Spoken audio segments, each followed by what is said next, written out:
చాలా మంది ఆశించింది ఏంటంటే తెలుగుదేశం పార్టీ కూటమి ప్రభుత్వంలోకి వస్తే అమరావతి మళ్ళీ పట్టాలెక్కుతుందని చెప్పి. సో మళ్ళీ ఇప్పుడున్న పరిస్థితుల్లో అమరావతిని మళ్ళీ ముట్టుకుని దాన్ని ఏదో రకంగా ఒక రూపు తీసుకొచ్చే అవకాశం ఉంటుందని అనుకోవచ్చా? ఇప్పుడు అదృష్టం కలిసి వచ్చే కాలానికి నడిచి వచ్చే కొడుకు పుట్టినట్టు ఇప్పుడు ఈ ఎంపీ సీట్లు ఈ 18 చాలా కీలకమైపోయినాయి. సెంట్రల్ లో బీహార్ కి 12 ఎంపీలు ఇస్తే బీహార్ స్పెషల్ స్టేటస్ అడుగుతుంది, ఏపీ కూడా స్పెషల్ స్టేటస్ కావాలి అడగాలి. ఇప్పుడు వీళ్ళు తీసుకునే మేనిఫెస్టోలో కూడా ఉంది కదా, పెట్టారు, అడగొచ్చు, ఇప్పుడు వస్తుంది. దీనితో పాటు దాని మీద చేస్తారు. ఆల్రెడీ చంద్రబాబు నాయుడు గారు పవన్ కళ్యాణ్ అదే పని మీద ఉన్నారు, అది జరుగుతుంది. మంచి ప్రాధాన్యత కల్లా మంచి మంత్రి పదవులు వస్తాయి, అంటే ఫండ్స్ వస్తాయి, సెంట్రల్ నుంచి ఫండ్స్ వస్తే ఫండ్స్ తో సరిపెడతారా లేకపోతే స్పెషల్ స్టేటస్ వస్తుంది? స్టేటస్ ఇప్పుడు 10 సంవత్సరాలు మన 2వ తరగతి అయిపోయింది హైదరాబాద్ మన క్యాపిటల్. ఇప్పుడు రాష్ట్రం మీద అభివృద్ధి మీద కాన్సన్ట్రేషన్ చేయాలి. ఇది మామూలు విషయం కాదు. అంతకు మించి పరిపాలన అని చెప్పన్నారు. వాళ్ళు 5,000 వాలంటీర్లు అయితే వీళ్ళు 10,000 అన్నారు, తర్వాత పింఛన్ 4,000 అన్నారు, రకరకాల పారామీటర్స్ అన్ని ఇచ్చారు. అవును, దానికి మించి పరిపాలన అందించాలి. అన్నిటి మీద స్వామి. అవును, మామూలు విషయం అది. పూర్తిగా దీని మీద దృష్టి పెట్టాలి. పెట్టితేనే ప్రజలు గతంలో చెయ్యింది చేసిన దానికంటే చూపించుకోవాల్సిన పరిస్థితి ఈ రోజున ఆసనమైంది సార్. అంతే కదా, అంతే కదా. మరి ఇప్పుడు ఒకటే సార్, ఇప్పుడు ఏదైనా కానీ ఈ రోజు నీరబ్ ప్రసాద్ చీఫ్ సెక్రటరీ జవహర్ రెడ్డి సెలవు మీద వెళ్ళాడు, అవునా? అవును, వెళ్ళాడు అంటున్నారు. అవును, ఆయన ఏం చెప్పినా, ఏం జగన్మోహన్ రెడ్డి గారు ఏది చెప్తే అది చేశాడు అంటున్నారు. దానికి రేపు సమాధానం చెప్పాల్సిందే. ఇక్కడ కొత్తగా వచ్చాడు నీరబ్ కుమార్ ప్రసాద్ ఐఏఎస్ 1987 బ్యాచ్. ఈ రోజే చీఫ్ సెక్రటరీగా ఆర్డర్స్ ఇచ్చారు. ఆయన పెట్టుకుని చీఫ్ సెక్రటరీ వెళ్ళిపోయాడు. డీజీపీ ఎడిదిరికి ఎలక్షన్ కమిషన్ తీసేసింది అనుకోండి. అవును, ప్రభుత్వమే నేను 10 సంవత్సరాలు నేనే ఉంటాను, జగన్ పవన్ అసెంబ్లీ గేటు కూడా దాటిని అన్నాడు కదా.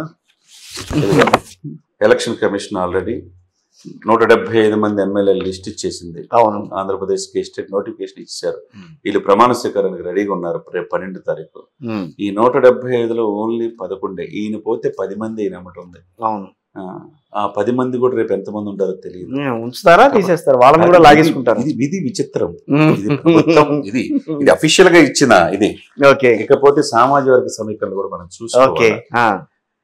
ఇప్పుడు ఎస్సీ ఎస్టీ క్రిస్టియన్ ఓట్లన్నీ నా దగ్గరికి వస్తాయి అని అనుకున్నాడు ఆయన. అవును, నిజమే. వైసీపీకి 80% వేశారు క్రిస్టియన్స్. ఏదో ఒక్కసారి అది డెఫినెట్ గా మీరు చదివి వినిపిస్తే మీకు బాగుంటది. రైట్.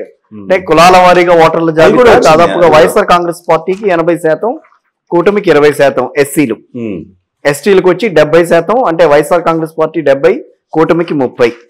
ఎక్కడ బాగా పడింది? కాపు, కమ్మ, క్షత్రియ, బీసీ, రెడ్డి, ఇది సో వైశ్య అండ్ బ్రాహ్మణ. సో వీళ్ళంతా కూడా 90%. ఆయన అనుకున్న ఆయన సామాజిక కూడా 70% అతనికి అగ్నెస్ట్ చేశారు. అవును కదా. అంటే కమ్మ 90%, వైఎస్ఆర్ కాంగ్రెస్ పార్టీకి 10%, క్షత్రియ 90%, కూటమికి వేస్తే క్షత్రియులు 10% వేశారు వైఎస్ఆర్ కాంగ్రెస్ పార్టీకి. బీసీలు మాత్రం అటు ఇటుగా వేశారండి. 60%, 40%. అంటే 60 కూటమికి, 40 వైఎస్ఆర్ కాంగ్రెస్ పార్టీ.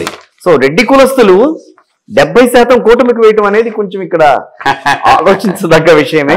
సో వైశ్య బ్రాహ్మణ అని అంటారు. ఎట్లాగో వాళ్ళిద్దరూ మొదటి నుంచి కూడా వ్యతిరేకంగా ఉన్నారని చెప్పి జరిగింది. అది దాదాపుగా వాళ్ళు 90-80లో మొత్తం 90 బ్రాహ్మణులు అయితే 80% వైశ్యులంతా కూడా దీనికే వేశారని కనిపిస్తోంది. అదేవిధంగా కాపులు చూడండి, స్టేట్ ఆఫ్ ఆంధ్రప్రదేశ్ 90% కాపులు సాలిడ్ గా నిలబడ్డారు. ఇది టైమ్స్ ఆఫ్ ఇండియాలో ఇచ్చారు నిన్న. 65 నియోజకవర్గాల్లో అవుట్ ఆఫ్ 175లో వీళ్ళు గెలిచిన దాదాపు మొత్తం NDA. Okay, 3 strong hold states. 65 ఎమ్మెల్యేలు గెలవటంలో కాపులు కీలక పాత్ర వహించారు. అంటే గోదావరి జిల్లాలో 2, నాటానికి గోదావరి కదా సార్. ఉత్తరాంధ్రలో విజయనగరం, శ్రీకాకుళం 0 అయింది అక్కడ. అవును, ఇక్కడ రాయలసీమలో 52 నియోజకవర్గాలు, బలిజలు